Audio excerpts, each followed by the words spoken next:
sister lives here with me. When we both go to leave the apartment, it's a lot of barking, jumping, almost trying to bite. Do you have his remote handy? Yeah, it's No. and then if like we're both in the bathroom getting ready, it's a lot of barking, and like he doesn't stop. I mean, with the collar on, it's a lot better. But when we're both going to leave, I don't want to have the collar on him when we're leaving for work. Sure. You know. We did have a biting incident. He got one of like the plastic squeaky toys out of a toy.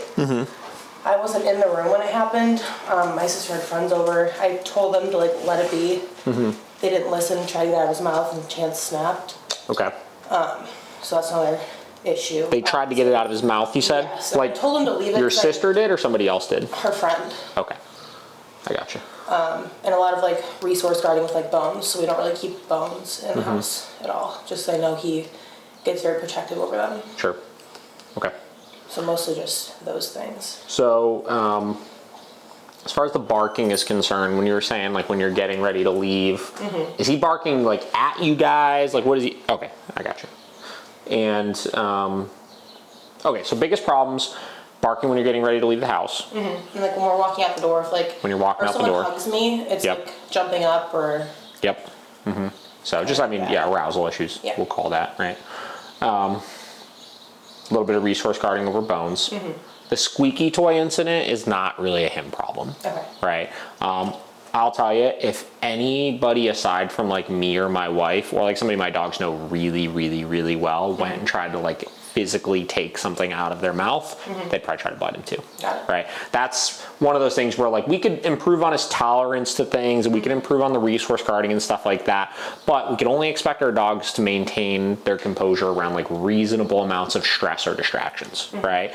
And you know, somebody that they don't know super well, right, going and like physically trying to like take like that's so intrusive, man. Right. You know, and like I knew something. I had a feeling it was gonna happen. That's why I asked him not to try to get out of his mouth. And like, obviously, I don't want anyone getting bit by my dog and being scared of my dog. Ever happening.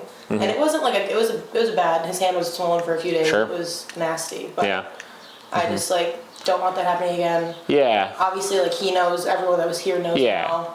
You know, it's just a very upsetting situation. Of course. I wasn't in the room. I understand. Yeah. You know, and it's, you know, it sucks because like you're saying, like it's bad. Like we don't want to say it's good, right? Like it's not like it's good. It's not like I want to like accept it and be like, oh, it's just going to happen kind of thing. But, you know, if we're going to start holding him to a higher standard with things, part of our job as like responsible dog owners is ensuring that certain things don't happen. Right. You know what I mean? And that's definitely one of those things you just got to be on top of and making sure that, you know, whether it's if people aren't going to like listen to you with that kind of stuff, like if you're not around, like he goes with you or he goes in another room or something like that, you know, but that's a big one with that, you know, because no amount of training is going to ensure that that's not going to happen if in those types of situations, you know. So, you know, like I said, we'll improve on, you know, there's things we could do to get better with those types of things, but that's a big one I like to tell everybody because that stuff is very important. Okay, so we'll kind of go, you know, and outside of those things, is there anything else major? I don't like how's he out on the, do you walk him a lot? I mean, how's he out on the walk? On a leash. Fine. I take him like to dog control. Obviously, there's a lot of dogs. Sure. At the bars there. He doesn't like dogs coming up to his face. Yep. But other than that, he's pretty fine. I mean, he was over there during the weekend. Yeah, he was pretty good. Yeah. Okay. Yeah, no, that's pretty much it then. We still have a little car anxiety, but he's not as bad as he used to be for sure. He's pretty good about the car. And when you say you still have a little bit of it, what is he doing still? When we like get somewhere and park, he starts whining and like getting really excited. He'll like walk back and forth between the windows in the back, but okay. Yeah, I mean a little bit of excitement and stuff when you get somewhere is fairly normal. Manageable. You know, if it hits a point where it's really extreme, you can give a correction to get him to settle down a little bit, obviously. Or use a command like a sit or down or something like that in the back seat and enforce that just to get him to quit like pacing around and moving so much. That's something else you could look at, obviously. Okay, so as far as the barking and stuff is concerned, so obviously, you know, we don't want you having the e-collar on the whole time when you're not here, obviously. Like that's kind of counterintuitive, obviously. Chill, bro. But one thing you could start doing is just proactively setting up that scenario to address the problem. Now, I didn't hear him. Is it only if you're like leaving? Because like right there, he seemed fine. Yeah, obviously, as we were coming out. Today, he's just very. Yeah. Usually, it's like when we're getting ready to go to work. I don't know if it's just it's like earlier. Yeah. Usually it's later on. I wasn't asked if like crating him while I'm gone is something you would recommend, maybe to.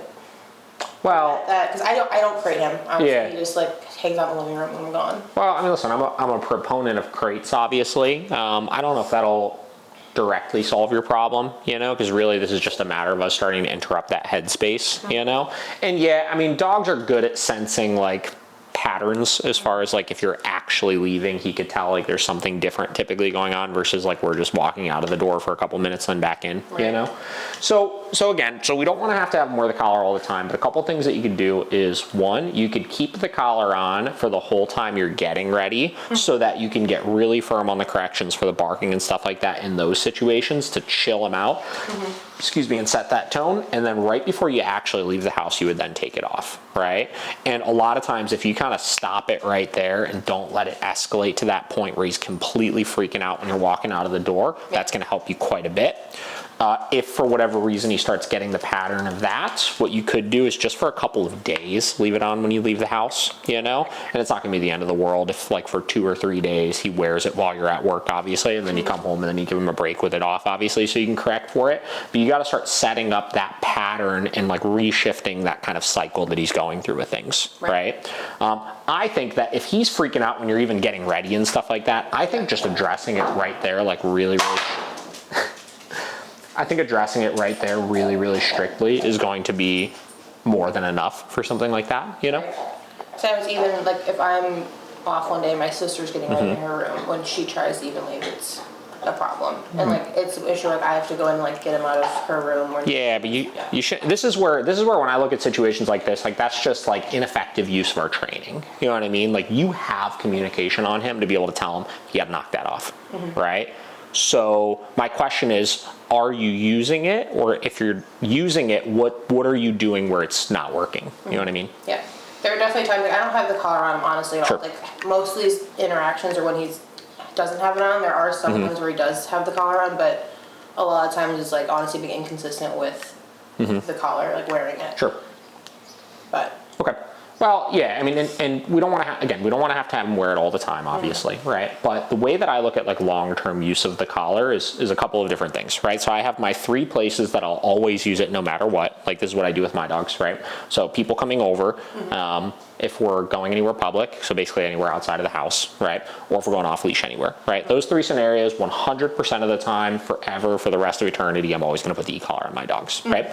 That sets me up for success where I know that, under 9 out of 10 circumstances, if they're going to blow me off, it's going to be in one of those situations and I'll never get caught off guard, right? People coming over, if he starts jumping, I can correct that literally immediately, right? If he starts excessively barking at something, right? I could stop that immediately. If I'm out on a walk and he sees another dog and he starts pulling towards it or starting to react, I could stop that immediately, et cetera, right?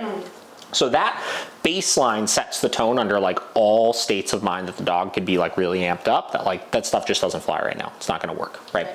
Outside of those 3 situations, usually what I'll do is I'll start to recognize if there's patterns that I'm noticing with my dogs where they're starting to do something incorrect, right? So one good example is, my one dog will once every like 4 or 5 months start getting really slow with coming in from the backyard, right? We've got a big fence in backyard, so like I don't really put the e-collar on when I let him out there typically, but every now and then I'll notice she'll start just like lollygagging back there, and like I'll tell her come, and she's just kind of like, screw you, I don't want to, right? So if I start noticing that become like a reoccurring thing where that's happening more than just a couple of times, I'll spend 5 days, I usually set myself like a 5-day window for this kind of stuff, where every single time I let her out in the backyard, I put the e-collar on. Right? That way, first time I give that come command, she doesn't do it, boom, I can give a big correction for that. And I can do that for 5 days straight, which resets everything, sets that tone of what's expected back there, and then I can fade it back out in that situation, right? So I would be looking at this situation like that, right? Leaving the house, right? Whether it's you leaving the house, did you say your roommate, your sister? Your sister leaving the house, both of you guys leaving the house, whatever it may be, if one of you is going to be leaving the house, collar goes on him, e-collar set up really high so that the second he starts rehearsing that behavior, we can nip it in the butt, right? We do that for 5 days. and we see a massive reduction in that behavior, then we start fading that collar back out. Got it. Right? And then if 4 months from now I start noticing it come back a little bit, same deal. 5 days, put the e-collar on, level set high, ready to nip it in the butt the second it starts, then we fade it out again. You know what I mean? So that's one thing that you can do right away with that, right? Second thing is when he does have the collar on, just other observations, I want you to take advantage of the fact that he has it on. So for example, right, kind of jumping on me and Paige when we were coming in. He wasn't necessarily putting his paws up on us, but he was definitely jumping up, right? And he had the e-collar on and you weren't correcting for it or anything, right? So I want you to start looking at the things that, like, you know, you deem as like, this is something I don't want him to do. And I want you making sure, okay, we got the collar on, we can do something about this, right? Because every time that you let things slide like that, and it's like, all right, well, you know, we'll let it, it's really not that bad here. And like, oh, well, it's David, he'll probably handle it or whatever it may be. He starts looking at you less and less and less like the person that's in charge. You know what I mean? So you got to take full advantage of those types of situations, right? So that's a lot of this is really positioning ourselves and setting ourselves up for success with these types of things, right? Because obviously, you know, if we go into scenarios just like, he'll be fine, or fingers crossed, I hope he's fine, we're always going to get caught off guard with stuff, right? So as far as your barking stuff is concerned, does that make sense? Yes. Cool. So like 5 days, super consistent, nice and high on the level, just nip it in the butt, right? There's no reason for him to be rehearsing that behavior, right? Second thing, obviously, resources, toys, things like that. How is he with, like, how is it, like, will he drop toys for you and like release them and stuff like that? If he's wearing the collar, he's better about it. Without the collar, he typically doesn't listen to like a drop command.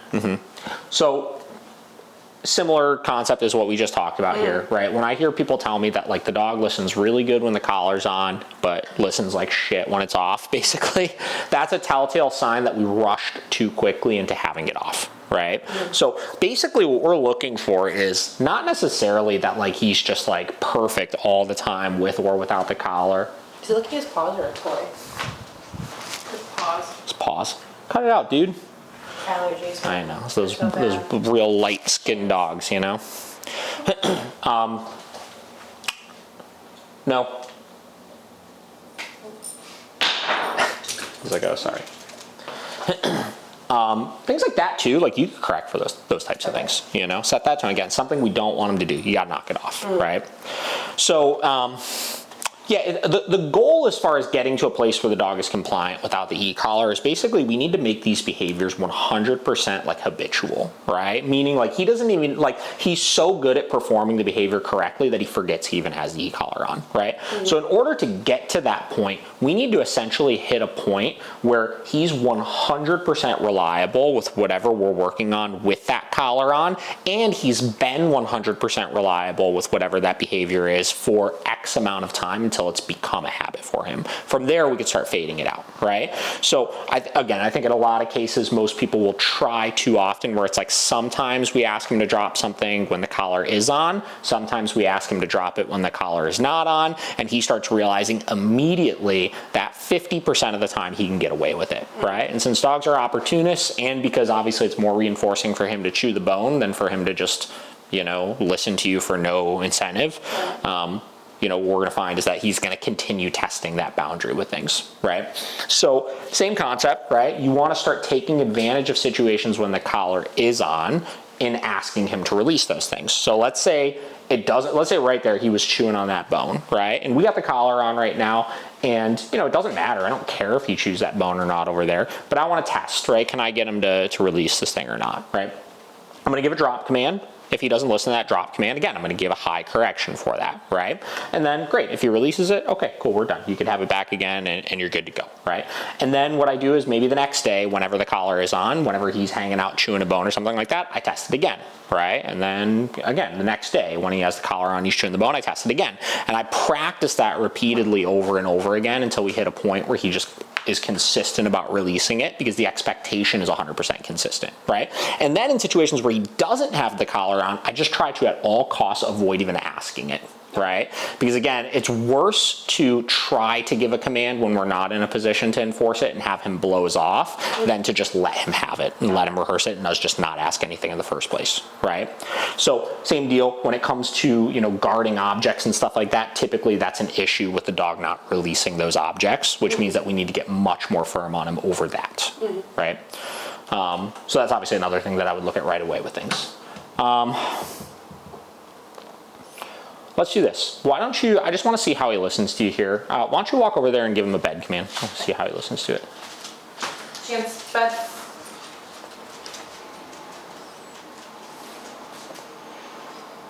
Pretty good. Now, would you say that that is better or about the same as what it usually is? As far as responsiveness. It's usually pretty good with that? Perfect, right? Now, he's gotten 2 corrections already today, right? He got 1 for trying to jump. He got 1 for licking his paws over there, right? So already you could tell after those 2 corrections, like he's in a pretty, all right, I get the game right now. We're in a focused in headspace, right? And we've kind of set the tone of what's expected in this moment. So I don't really think we're going to get a whole lot of nonsense out of him right now. Right. But that's kind of the key with this kind of stuff is if we set the tone, right? And we show him what's expected, like before people even come in and stuff like that, 9 out of 10 times the dog never rehearses the poor behavior in the first place because they know it's just not going to fly. You know what I mean? So that's why one of my routines anytime I have guests come over is I use the bed stay for the first like 15 minutes that they're there before I let them hang out and interact and stuff like that. Now, do you use your bed stay with guests over and stuff or no? Sometimes. Sometimes? Depends, yeah. Okay. When there's a lot of people over here, it's not always, but if there's a couple of us just like hanging out, he's pretty good about just like keeping to himself. And when there's a lot of people, do you not use it because he's not as responsive to it or? I think a lot more people a lot of my friends like to like play with him, and I think he gets more excited when there's more people in the room. Sure. And so I just don't really think of it. Understood. They're like, oh, they're playing with him, wearing him out. Yeah, yeah. He's having fun. You know what I mean? Understood. So that's good. Listen, I'm glad that he likes most of your friends and stuff like that. The problem is that right now, right, we're not creating enough direction with him in those situations so that when he likes it, is really excited and really amped up and stuff like that, and he's burning off energy, and hell yeah, it's great, everybody's having a good time. But he's also determining when he doesn't like something that he could also react accordingly and communicate those boundaries to people, right?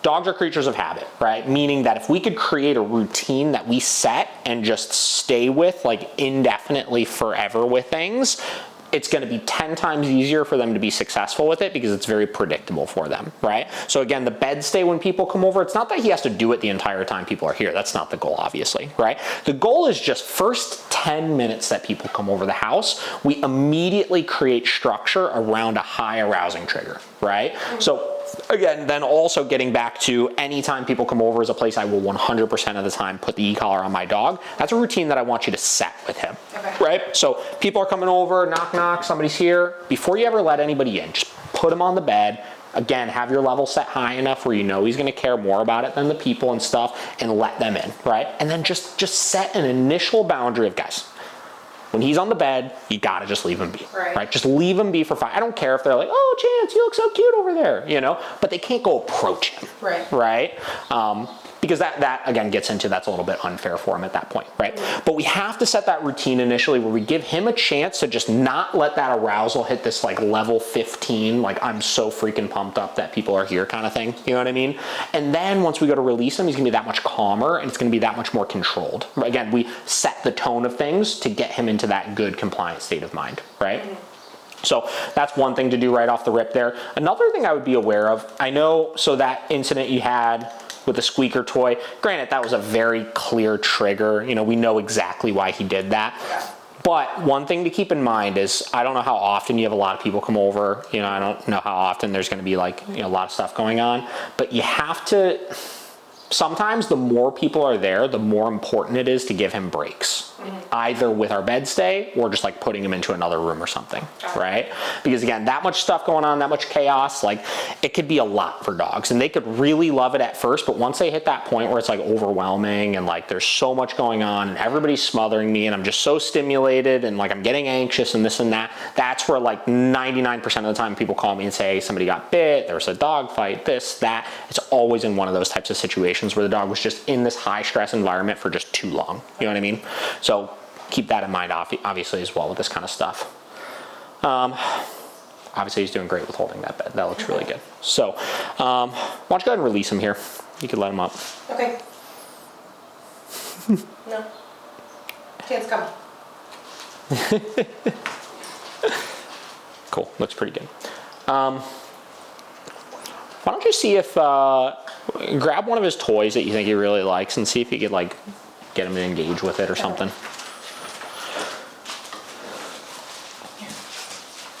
He's like, okay, sure. And just let him play with it for a minute here.